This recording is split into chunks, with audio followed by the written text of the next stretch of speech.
ତମେ କାଲି ଏଟା କନ କିଏ ତମେ ଚଲେଇ ଆଙ୍କେ ହେଲ୍ପର ରହିଛି ହଁ ନିବା ପ୍ଲାଷ୍ଟିକ ଗୋଟଉଛ କେତେନା କଣ ଇନକମ ହେଇଯାଉଛି ନା ହଁ ଅଛି କେତେନା 20 500 ମାସକୁ 20,000 ନାଇଁ ନାଇଁ ତ ଆଉ ତାଙ୍କର କେତେ ହଉଛ କହୁଛନ୍ତି କେତେ ମିଳିଲା ଯାହା ମିଳିଲା ତମେ କାଲି ଏ କାମ କରନ ତମେ କାଲି ଏଟା କନ ତମେ କାଲି ଏଟା କନ କିଏ ମୁଁ ଗୋଟେ ଗାଡିଟି ଆଣିଛି ଚଲେଇବ ନାଇଁ ମୋର ନିଜ ଗାଁରେ ଏଠି ନାଇଁ ନାଇଁ ମୁଁ ଗୋଟେ ଗାଡିଟି ଆଣିଛି ଶୁଣେ ମୋର ନିଜ ଗାଁରେ ଏଠି ଘରକୁ ଦେଖିବି ନାଇଁ ଏ ଗାଡିଟା ଆଣିଛି ଚଲେଇବ ଖାଇ ପିଇକି 10-20 ହଜାର ଟଙ୍କା ଦେଇ ଏମିତି ଏମିତି କହିଲା ଆରେ ଏଇଟା ଚଲେଇବ ବା କଣ ହେଲା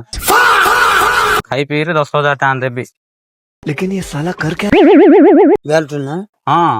କିଛି ନାହିଁ ଖାଲି ଇଟା ଲୋଡ ହବ ପଥର ଲୋଡ ହବ ଭାବୁନୁ କି 10-20 ହଜାର ଟଙ୍କା ଦେଇ 25 ଦେଇ ନହେଲେ ଖାଇ ପିଇରି ତମେ ଚଲେଇବ ଆଙ୍କେ ହେଲ୍ପର ରହିଛି ହଁ ନିବା वो अलग ही लेवल का बंदा था ଆରେ ଗାଡିଟା ତମେ ଚଲେଇବ ଆଙ୍କେ ହେଲ୍ପର ରହିବ ଗାଡି ଚଲେଇବାର ଆଉଛି ପରା हाँ ଆଉ ହେଲା ତ ଆଉ ଚାଲ पचरे ତମେ ହେଲ୍ପର ରହିବ मतलब वो अलग ही लेवल का बंदा था ତମେ ଚଲେଇବ ଆଙ୍କେ ହେଲ୍ପର ତମେ 12,000 ଆଙ୍କେ 30,000 नहीं ଆଉ वो हेल्पर नहीं फेवर ହାय କର ୟା ଶୁଣ